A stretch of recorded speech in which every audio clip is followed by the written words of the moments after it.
गोष्ट आहे ॲलेक्स आणि कॉर्नेलची. कॉर्नेलचा मुलगा ॲलेक्स याच्या शरीरामध्ये काही जटिल लक्षणं दिसत होती. तब्बल 17 वैद्यांकडून तपासणी करून देखील ॲलेक्सच्या प्रकृतीमध्ये काही सुधारणा दिसत नव्हती. ॲलेक्सच्या वेदना कॉर्नेलला बघवत नव्हत्या. शेवटी कॉर्नेलने ChatGPTवर ॲलेक्सच्या शरीरात दिसत असलेल्या सगळ्या लक्षणांची नोंद केली आणि ChatGPTने सांगितलं की ॲलेक्सला टेथर्ड कॉर्ड नावाचा एक दुर्मिळ आजार झाला आहे, जो की एक न्यूरोसर्जन बरा करू शकतो. मग काय, ॲलेक्सच्या आजाराचं निदान झालं, ॲलेक्सवर शस्त्रकर्म करण्यात आलं आणि ॲलेक्स बरा झाला. जणू ॲलेक्सच्या त्या वेदनायुक्त AI हाकेला कॉर्नेलने AIची साथ दिली आणि 21व्या शतकातल्या या आधुनिक व्यासपीठाला विषय मिळाला, AI ते AI, प्रवास एका युगाचा. नमस्कार, मी उदय रवींद्र पाटील सादर करतोय माझा आजचा विषय AI ते AI, प्रवास एका युगाचा. खरं तर लहानपणी आम्हाला ठोकरा लागल्यानंतर आपसुकच आई हा शब्द तोंडातून बाहेर पडायचा. परंतु काळ बदलत गेला, वेळ बदलत गेली आणि काळाच्या या ओघामध्ये आम्हाला लागणाऱ्या ठोकरांचं रूपांतरण काही वेगळ्या अशा समस्यांमध्ये झालं. आणि या समस्यांच्या निवारणासाठी आजच्या या युगामध्ये आम्हाला आई इतकंच AI देखील महत्त्वपूर्ण वाटायला लागलं.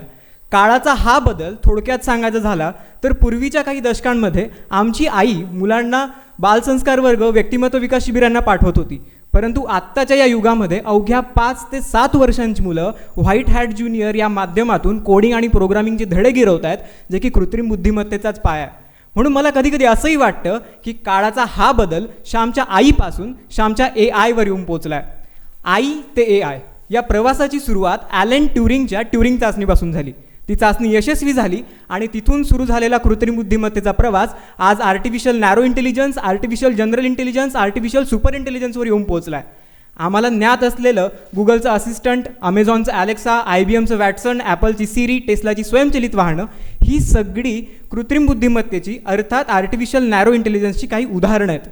परंतु यात सगळ्यात महत्त्वाचं उदाहरण आहे ते म्हणजे बिझनेस ऑटोमेशन्स, स्वयंचलित व्यवसाय, की आज ज्यामुळे कितीतरी जगातल्या बूटस्ट्रॅप स्टार्टअप्सला जीवनदान मिळतं आहे. एकीकडे आम्ही असं म्हणतो की कृत्रिम बुद्धिमत्तेमुळे नोकऱ्या गमावल्या जात आहेत, तर दुसरीकडे हीच कृत्रिम बुद्धिमत्ता मला नवीन व्यवसायांना संधी निर्माण करतानाही दिसून येते. या आई ते AI प्रवासातला पुढचा टप्पा म्हणजे आर्टिफिशियल जनरल इंटेलिजन्स, जिथे कृत्रिम बुद्धिमत्ता ही मानवी बुद्धिमत्तेच्या समान आहे. तिच्याकडे स्वतःची आकलन क्षमता आहे, समस्या निराकरणाची क्षमता आहे आणि तिला स्वतःच्या अस्तित्वाची जाणीव देखील आहे. याचं एक उत्तम उदाहरण द्यायचं झालं तर वैज्ञानिकांकडे उपलब्ध असलेल्या पूर्ववत माहितीच्या आधारावर आर्टिफिशियल जनरल इंटेलिजन्सने HD 142666 या ताऱ्याजवळ चक्क एका नवीन ग्रहाचा शोध लावला आहे. किती आश्चर्याची गोष्ट आहे ही. आणि याही पुढे म्हणजे artificial super intelligence. Artificial super इंटेलिजन्सवर आज म्हणजे बघायला गेलं तर कृत्रिम बुद्धिमत्ता ही मानवी बुद्धिमत्तेपेक्षाही सर्वश्रेष्ठ आहे. आज जगभरातील वैज्ञानिक आणि संगणक तज्ज्ञ यावर कार्य करत आहेत. अजून तिची उत्पत्ती व्हायची आहे, परंतु ती जर झाली तर काय होऊ शकतं याची पूर्वकल्पना तुम्हाला हॉलिवूडच्या HAL 9000 या चित्रपटातून येईल. नुकतंच सॅम अल्टमन, जे की OpenAIचे पूर्ववत कार्यकारी अधिकारी होते, त्यांच्या म्हणण्यानुसार ChatGPT एका LLM मॉडेलवर काम करते, लार्ज लँग्वेज मॉडेल, अर्थात भाषेच्या आधारावर माहितीचं संवहन करते. परंतु येणारं आर्टिफिशियल सुपर इंटेलिजन्स इतकं सक्षम असणार आहे की भौतिक विज्ञानातील, भौतिक शास्त्रातील अनुत्तरित प्रश्नांची उत्तरं देखील ते देऊ शकतं. आज या कृत्रिम बुद्धिमत्तेमुळे पूर्वापार चालत आलेल्या आमच्या अभियांत्रिकीच्या शाखा देखील बदलत चालल्या आहे. आज नवीन अभियांत्रिकीच्या शाखा आम्हाला जन्माला येताना दिसत आहेत. मित्रांनो, आज जसं आजवर आपण आईला आई अशी हाक मारून तिच्याकडून काही कामांमध्ये मदत घेत आलो, अगदी तसंच आज आम्हाला कृत्रिम बुद्धिमत्तेला एक वैशिष्ट्यपूर्ण आज्ञा देऊन तिच्याकडून आम्हाला हवं ते कार्य परिपूर्ण कसं करून घेता येईल याचा अभ्यास प्रॉम्प्ट इंजिनिअरिंग या नवीन अभियांत्रिकी शाखेमध्ये केला जातोय. किती मोठा हा काळाचा बदल आहे. काळाचा हाच बदल तुम्हाला शिक्षण क्षेत्रात सुद्धा दिसून येईल. राष्ट्रीय शैक्षणिक धोरण 1986 नुसार विद्यार्थ्यांचा सर्वांगीण विकास हा त्याचे शिक्षक आणि आईवडिलांवर अवलंबून होता.